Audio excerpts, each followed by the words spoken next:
President Trump has a clear path for choosing the next justice on the U.S. Supreme Court. Jabin Botsford, Washington Post photo, Washington, as President Trump prepares to announce his replacement for retiring Supreme Court Justice Anthony M. Kennedy. Democrats are desperate to block the president's nominee, but are powerless to so. They have no one to blame but themselves.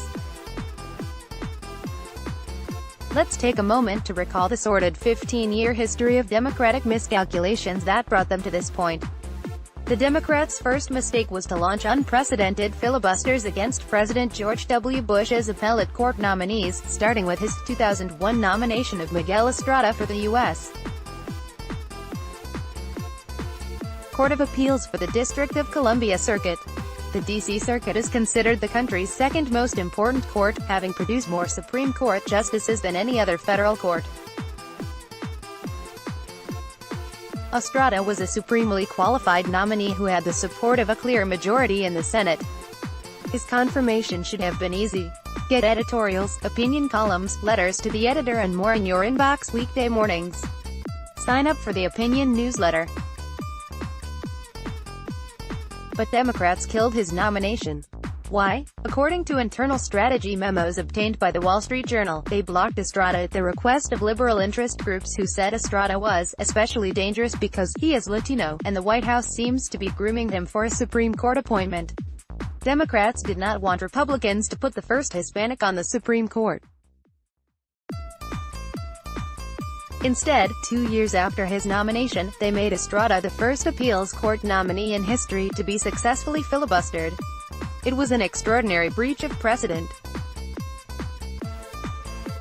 Ad choice advertising and red invented by Teeds. They did not stop with Estrada. Democrats also filibustered 9 other Bush Circuit Court nominees, all of whom had majority support in the Senate. It was, as columnist Robert Novak wrote at the time, the first full-scale effort in American history to prevent a president from picking the federal judges he wants. The Democrats' second big mistake was using the nuclear option to pack the federal circuit courts with liberal judges. After Democrats won control of the Senate and the White House, they set about trying to fill court vacancies, particularly on the D.C. Circuit, with judges so left-wing they knew they could not meet the 60-vote standard. When Republicans, following the precedent Democrats had set, filibustered some of President Barack Obama's nominees, Democrats again broke precedent and eliminated the filibuster for all but Supreme Court nominees. The short-term gain of going nuclear was immense. Obama flipped most of the circuit courts from conservative to liberal majorities, including the D.C. Circuit. But the long-term costs were around the corner. The Democrats' third mistake was to filibuster Neil M. Gorsuch. After Republicans had won back the Senate, they refused to confirm Obama's choice of Merrick Garland to replace the late Justice Antonin Scalia, citing as precedent the promise made in 2007 by Sen. Charles E. Schumer, DNY, that Democrats would not confirm a Supreme Court justice during President George W. Bush's final year in office. When Donald Trump was elected and appointed Gorsuch to fill Scalia's seat, apoplectic Democrats made a fatal error. Instead of keeping their powder dry until Kennedy resigned, they filibustered Gorsuch's nomination. The decision to block such an obviously qualified nominee, praised for his impeccable temperament, character and intellect by legal scholars on both the left and right, freed tradition-bound Republicans to end the filibuster for Supreme Court nominees and confirm him with a simple majority. Had Democrats not tried to block Gorsuch, they would still have the filibuster. And Republicans, who now have just a single-vote majority, would have a much more difficult time mustering the votes to change Senate rules today.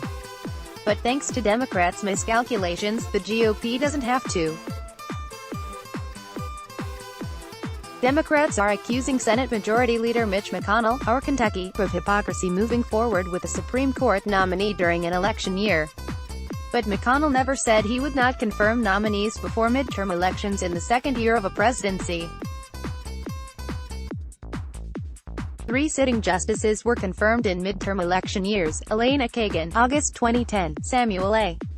Alito Jr., January 2006, and Stephen G. Breyer, August 1994, as were retired Justice David Souter, October 1990, and Scalia, September 1986. Trump is going to do exactly what Presidents Obama, Bill Clinton and both Bushes did before him. He will nominate a qualified candidate to fill the high court vacancy, and Senate Republicans will confirm his nominee.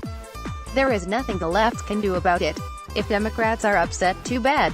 They should have confirmed Miguel Estrada, 80 Quality Auto 360p 720p 1080p. You might also like Malaysia's top 2 judges quit print edition HNA chairman's fatal accident, other unusual ways.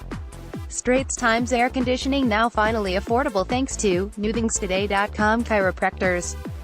Baffled, simple stretch relieves years, healthhacktips.com. Hear what people are saying about the new Samsung Star Hub. Reward yourself this GSS with HSBC debit card. HSBC Bank. Santa Clara's legendary by TH bucket destroyed by fire. MercuryNews.com. Nicole Kidman reveals painful reasons she and Tom. MercuryNews.com. San Jose man arrested twice this week on sex assault. MercuryNews.com. Recommended by